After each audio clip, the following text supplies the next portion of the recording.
Yung mga anak na hindi marunong tumanaw sa magulang, kahit ano marating nito, hindi magiging makabuluhan.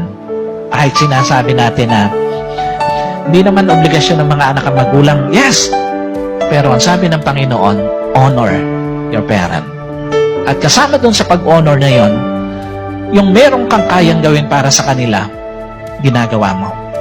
Sa mga anak na naririto, kahit magkapamilya kayo, huwag niyong titingnan na ang dapat ninyong bigyang focus yung sariling pamilya na lang.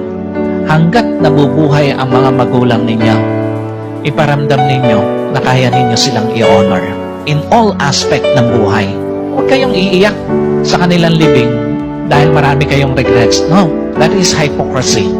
Wala kayong kwentang anak kung iiyak lang kayo sa kanilang lamay, pero nung nabubuhay, hindi mo ginawa yung dapat mong gawin para sa kanila.